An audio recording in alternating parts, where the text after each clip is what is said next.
नमस्कार साथियों, स्वागत है आपका हमारे YouTube चैनल में। आप छत्तीसगढ़ की किस जगह से हमारे समाचार सुन रहे हैं? कृपया कमेंट बॉक्स में लिखकर हमें ज़रूर बताएं। साथ ही हमारे चैनल को सब्सक्राइब करना ना भूलें। रायपुर से प्रस्तुत हैं छत्तीसगढ़ के प्रादेशिक समाचार। समाचारों के साथ मैं विपिन शुक्ला। पहले मुख्य समाचार। स्कूल शिक्षा विभाग ने निजी स्कूलों की निगरानी के लिए प्रदेश भर में समितियों का गठन किया है। सुशासन तिहार के तहत मुख्यमंत्री ने कल सूरजपुर जिले का दौरा किया और भारतीय सेना ने ऑनलाइन सामान्य प्रवेश परीक्षा की तिथि घोषित कर दी है। आप समाचार विस्तार से। छत्तीसगढ़ शासन के स्कूल शिक्षा विभाग ने निजी स्कूलों की निगरानी के लिए प्रदेश भर में समितियों का गठन किया है। ये समिति अशासकीय स्कूलों में फीस बढ़ोतरी तथा पुस्तक गणवेश खरीदी की शिकायतों की जांच करेगी। इस संबंध में स्कूल शिक्षा विभाग ने सभी जिला कलेक्टरों को पत्र जारी किया है। जारी आदेश में कहा गया है कि शासन के संज्ञान में ये बात आई है कि छत्तीसगढ़ में संचालित अशासकीय स्कूलों द्वारा अभिभावकों को पुस्तक गणवेश और अन्य सामग्री किसी एक ही फर्म से खरीदने के लिए बाध्य किया जा रहा है। संबंधित फर्म के अप्रत्याशित दाम की वजह से अभिभावकों पर वित्तीय बोझ पड़ रहा है। उनकी शिकायतों के त्वरित निराकरण के लिए जिला और विकासखंड स्तर पर निगरानी और जांच समितियों का गठन किया गया है। प्रदेश में चल रहे सुशासन तिहार के तहत मुख्यमंत्री विष्णुदेव साय ने कल सूरजपुर जिला अस्पताल में अत्याधुनिक सीटी स्कैन मशीन का वीडियो कॉन्फ्रेंस के जरिए शुभारंभ किया। इससे पहले मुख्यमंत्री ने अपने सूरजपुर प्रवास के दौरान रामानुजनगर में तेंदुपत्ता संग्राहकों से बातचीत की। रामानुजनगर पटना में आयोजित समाधान शिविर में मुख्यमंत्री ने रामानुजनगर में मिनी स्टेडियम और पटना में हायर सेकेंडरी स्कूल खोलने की घोषणा की। मुख्यमंत्री ने कहा कि सुशासन तिहार के तहत वे 10 जून तक प्रदेश के सभी जिलों का दौरा करेंगे। राज्य सरकार ने कहा है कि मछली पालन को प्रदेश में कृषि का दर्जा दिए जाने से इसकी लागत में लगभग 10% की कमी आई है। इससे मछली पालकों को बेहतर आर्थिक लाभ भी हो रहा है।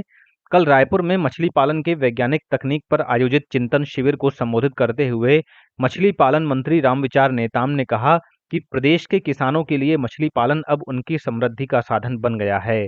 उन्होंने कहा कि मछली पालकों की आमदनी बढ़ाने के लिए विभिन्न वैज्ञानिक तरीके अपनाए जा रहे हैं।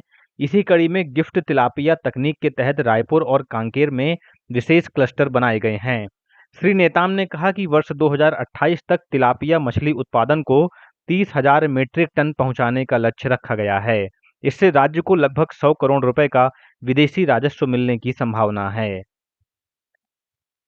मुख्य सचिव विकासशील ने जल जीवन मिशन के तहत राज्य में नियमित पेयजल आपूर्ति और पानी की गुणवत्ता की लगातार जांच सुनिश्चित करने के निर्देश अधिकारियों को दिए हैं। मंत्रालय में राज्य जल और स्वच्छता मिशन की अपेक्स कमेटी की बैठक में जल जीवन मिशन 2.0, पीएम जनमन कार्यक्रम और पीवीटीजी बसाहटों में पेयजल व्यवस्था सहित कई विषयों पर चर्चा हुई। मुख्य सचिव ने कहा कि अब नल जल योजनाओं के सुचारू संचालन और मॉनिटरिंग पर विशेष ध्यान देने की जरूरत है। संघ लोक सेवा आयोग यूपीएससी ने इस वर्ष भारतीय प्रशासनिक सेवा की प्रारंभिक परीक्षा के लिए भुवनेश्वर, कानपुर और मेरठ में 3 नए परीक्षा केंद्र शुरू किए हैं। इसके साथ ही अब केंद्रों की कुल संख्या 83 हो गई है। इस वर्ष सिविल सेवा प्रारंभिक परीक्षा 24 मई को आयोजित की जाएगी। इस परीक्षा के लिए कुल 8,19,000 से अधिक आवेदन प्राप्त हुए हैं। इस बीच रायपुर में यूपीएससी की सिविल सर्विस प्रारंभिक परीक्षा जिले के 22 केंद्रों में 2 पालियों में होगी।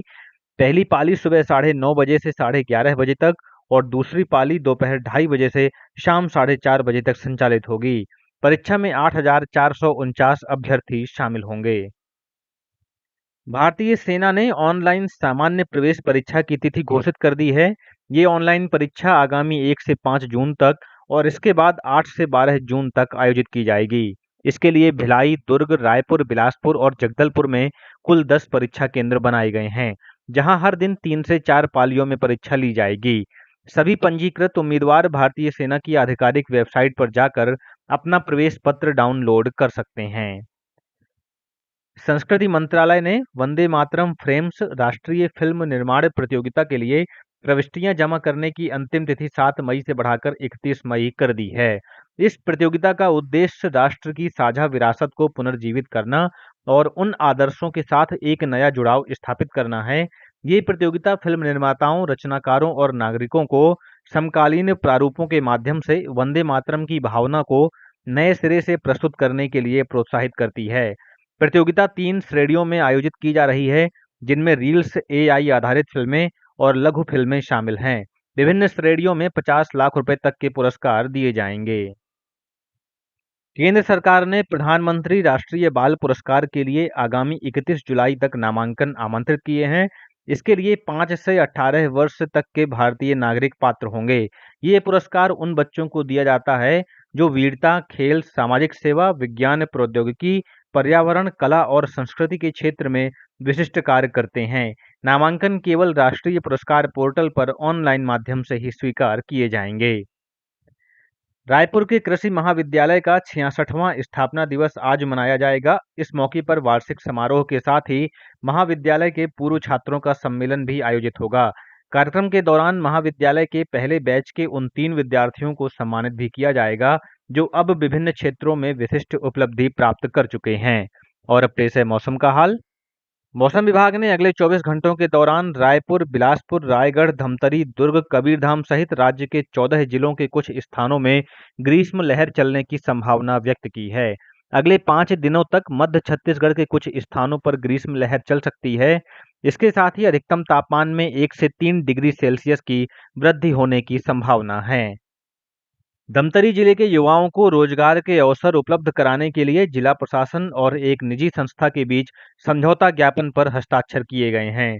इसके तहत जिले के बेरोजगार युवाओं, आईटीआई उत्तीर्ण अभ्यर्थियों तथा डिप्लोमा धारकों के साथ ही कुशल और अर्ध कुशल श्रमिकों को देश के विभिन्न राज्यों में रोजगार के अवसर दिए जाएंगे।